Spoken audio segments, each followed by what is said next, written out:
Beyond the Veil, Episode 5, The Nightshift.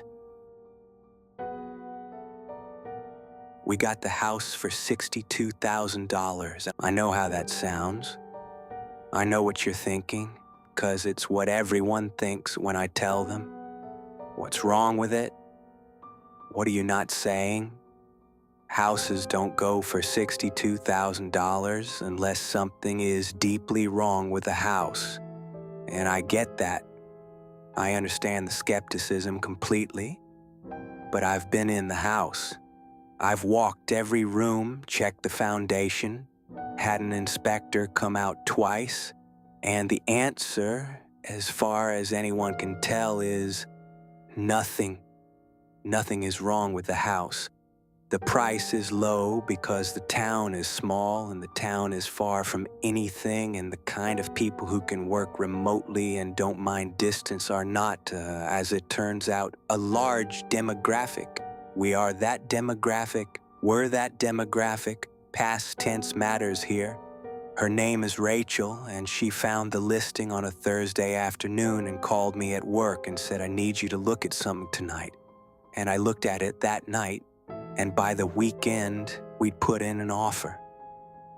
4 bedrooms, original hardwood floors, a porch that wraps around 3 sides of the house, and a backyard that backs up against a tree line that goes on for what the listing described as several miles. $62,000. We'd been saving for 6 years for a down payment on something half that size in the city.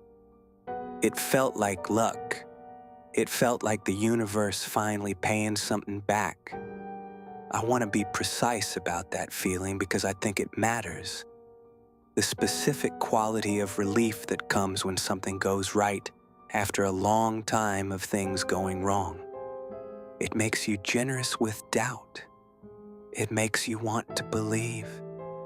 And I think that's part of why it took me as long as it did to understand what I was seeing. Because every time something felt slightly off, I had 6 years of wanting this to work sitting on the other side of the scale. We moved in on a Saturday in early October. The neighbors came by that first weekend. Not all at once. One at a time, spread across the 2 days, which felt considered, like they discussed it, like there was an order to these things that everyone in the town already knew. They brought food, casseroles, a pie, a loaf of bread still warm from someone's oven. They were friendly in the specific way of people who are genuinely glad to have you rather than performing gladness for social reasons. The woman from next door, whose name was Carol, stayed for almost an hour and told us the history of the house with the affectionate familiarity of someone who'd watched it sit empty and was glad to see lights in the windows again. Rachel loved it immediately. I mean that, not the cautious approval of someone who has talked themselves into a decision, but actual love, the kind that makes someone quieter because they're busy feeling something. She walked the porch every morning with her coffee and looked at the tree line, and I'd watch her from the kitchen window and think, yes, okay, this was the right thing. The job at the plant came up 2 weeks after we arrived. I hadn't been looking. I had remote work, enough to cover us, but the money was better than anything I'd made before, and the hours, overnight, Wednesday through Sunday, came with a premium that would let us fix the roof by spring and still have something left. Rachel said it was my decision. I said I'd try it for 3 months and see. The first 2 nights were uneventful in the way of any new job. Learning the rhythms of a building after midnight, the specific silence of machinery at rest, the geography of who works where and when, and how much conversation they want during downtime. Normal, ordinary. The drive home in the early morning through streets that were empty and pre-dawn gray and completely unremarkable. The 3rd night I saw the man. He was on Clement Street, which I drove through on the way home, a residential block of older houses with deep front yards and mature trees that made a canopy over the road in summer, and now in October were starting to let light through in patches. It was 4:15 in the morning. He was walking on the sidewalk on the left side of the street, and it took me almost half the block to understand what was wrong with the way he was moving. He was walking backwards, not stumbling, not turning around to check something behind him. Walking, deliberately, naturally at a normal pace, arms swinging slightly the way they do when you walk, head level, facing the direction he'd come from. Moving backwards down the sidewalk at 4:15 in the morning like that was simply how you got from one place to another. I slowed the car. I watched him in the rearview mirror for half a block after I passed him. He didn't turn around. He didn't stop. He just kept going, backwards until the road curved and I lost him. I sat in the driveway for a few minutes before I went inside. Rachel was asleep. I didn't wake her. I told myself, eccentric, strange habit. Some people are strange. The world is full of people doing inexplicable things at 4 in the morning, and most of them have explanations that would make perfect sense if you knew them. I told myself this firmly and went to bed and mostly believed it. The fourth night I heard the talking. A woman standing on her porch 2 houses down from the stop sign at the corner of Clement and Route 9. She was on the phone, or looked like she was on the phone, one hand raised to her ear. And she was talking with the fluid ease of someone mid-conversation, not pausing, not waiting for a response, just talking. I had my window down. It was cold, but I like cold air when I'm driving. At the end of a long night, it keeps me alert. So I heard her clearly as I passed. The words were wrong, not the wrong words. Wrong in their direction. Like a recording played in reverse. The syllables intact, but their sequence inverted. Mouth moving around sounds that almost resolved into language and then didn't. Like standing at the edge of understanding something in a foreign language and having it slide away before it locks in. She was speaking backwards, fluently, without hesitation. A full, natural, backwards conversation with someone who wasn't there, on a porch at 4 in the morning. In a town where I had just paid $62,000 for a house I was beginning to feel differently about. I told Rachel the next morning. She listened the way she always listens, which is one of the things I love about her, and when I finished, she was quiet for a moment, and then she said, gently, carefully, the way you say something to someone you don't want to hurt, that we just moved, that I was working overnight in a new job in a new town, that the body does strange things when it's adjusting to night shifts. That perception gets unreliable when you're tired and stressed and operating outside your normal rhythms. She said maybe take next week off if the plant will let you. I said I'd think about it. I didn't take the week off. The fifth night, a group of teenagers on the corner outside the convenience store at 2 in the morning, which was strange in itself, and they were laughing. Not at anything, not at a phone, not at each other, not at a joke someone had told. One of them had a fresh cut on his forearm, bleeding, the kind you get from catching a fence wrong, and he was holding it up and showing the others, and they were laughing the way you laugh when something is genuinely delightful. The wound was funny to them. The blood running down his wrist was the funniest thing they'd seen all week. The sixth night, an older woman sitting on her front steps at 3 a.m. in a house coat, holding a letter, crying. Not the quiet crying of someone processing bad news, but the deep, wrenching, can't catch your breath crying of someone at the absolute limit of what they can hold. Her husband came out and sat next to her and put his arm around her and looked at the letter, and his face did something I couldn't name at first. Something that resolved, after a moment, into pure joy.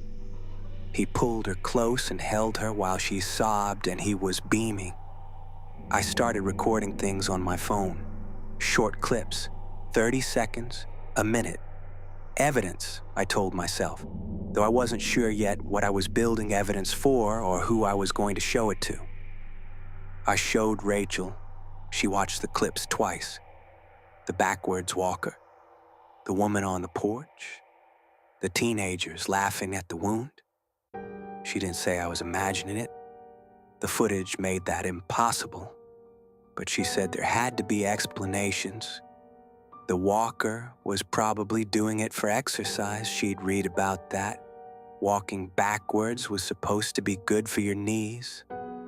The woman on the porch could have been speaking another language, something Slavic maybe, which could sound like backwards English if you didn't know it.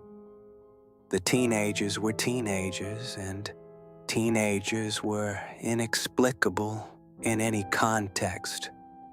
She said it with conviction. She wanted it to be true, and I loved her enough to let her have it for a little while longer. It was her idea to go out to dinner on my night off. A normal thing, she said. A nice meal in town, get to know the place a little, stop treating it like something to be suspicious of. The restaurant on Main Street had good reviews online and the menu looked decent, and it was a Thursday, which meant it wouldn't be crowded. She was right that it wasn't crowded. Maybe a third full. Booths along the windows, tables in the center, a long bar along the back wall where a few people sat with drinks, and the particular focused quiet of people eating alone. The host sat us by the window.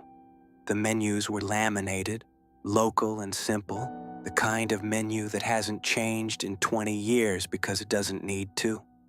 The waiter came over and introduced himself and took our drink orders and went away, and Rachel was looking at the menu and I was looking at the room. There was a family in the booth diagonal from us. Mother, father, a girl of maybe 7 or 8.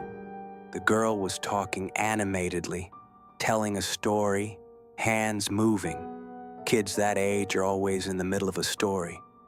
And the parents were watching her with the specific fond attention of people listening to something they've heard before and still love. Normal. Warm. Exactly what a family in a restaurant should look like. Then the girl reached across the table for the salt shaker and knocked over her water glass, and it went into her lap, ice and all. And she lurched back in surprise and caught the edge of the table with her chin. Hard. Hard enough to make a sound. Hard enough that her eyes filled immediately. Hard enough that she grabbed her face with both hands. Her parents rushed to her. Both of them, immediately, hands out, leaning across the table. Laughing, not the involuntary laugh of shock, the kind that happens before you can stop it. Laughing the way you laugh when something wonderful and unexpected occurs. When life surprises you with something so good you can barely contain it. The mother was wiping tears from her eyes. Not the child's tears. Her own. From laughing. The father had his hand on the girl's shoulder and he was shaking with it. The girl was crying. Her chin was bleeding slightly. She looked at her parents with an expression that was not confusion. It was familiarity, I realized a moment later, with a cold, sliding feeling in my chest. She knew this was how it worked. This was simply how things were. I looked at Rachel. She was very still, Menu halfway to the table, looking at the family. I looked at the bar. The man at the far end had just received what looked like good news. Phone to his ear, nodding, the posture of someone being told something they've been waiting to hear. And he was crying. Quietly, with the specific devastated expression of someone at a funeral. The two women in the corner booth were arguing. Voices low but tight, the body language of genuine anger, leaning toward each other across the table. And both of them were smiling. Not the stiff smile of someone trying to stay calm. Real smiles, wide and unguarded, the kind that reach the eyes. The angrier the exchange got, the more they smile. Rachel's hand found mine under the table. She squeezed once, hard. I looked at the waiter. He was standing at the kitchen door, a water pitcher in one hand, and he was watching us. Not the idle watch of someone checking if a table needs anything. Watching us the way you watch something you don't understand. Something that has entered a space where it doesn't belong. Something that is wrong in a way you can't articulate but feel completely. His expression was grief. Total, bottomless, unguarded grief directed at us across the restaurant like a searchlight. He was not blinking. I don't know how long he'd been standing there. I don't know how long he'd been not blinking. Long enough that his eyes should have been dry and weren't. Long enough that it registered in the back of my brain as something categorically different from a person who had simply forgotten to blink. Rachel stood up. I stood up. We didn't say anything to each other. We didn't say anything to the host or the waiter or anyone. I left cash on the table. Too much. I don't remember how much. I just put bills down and didn't count them. And we walked to the door, and through it, and the cold October air hit us. And we walked to the car and got in, and I started driving. Neither of us spoke for 40 minutes. The town limit sign passed in the headlights, and Rachel exhaled like she'd been holding her breath since the restaurant. And maybe she had been. Maybe we both had. And I drove, and the road got darker, and the trees got thicker, and the town got further behind us, and she said, very quietly, "We're not going back." I said, "No." She said, "Our things are still there." I said, "I know." She didn't say anything else, and neither did I.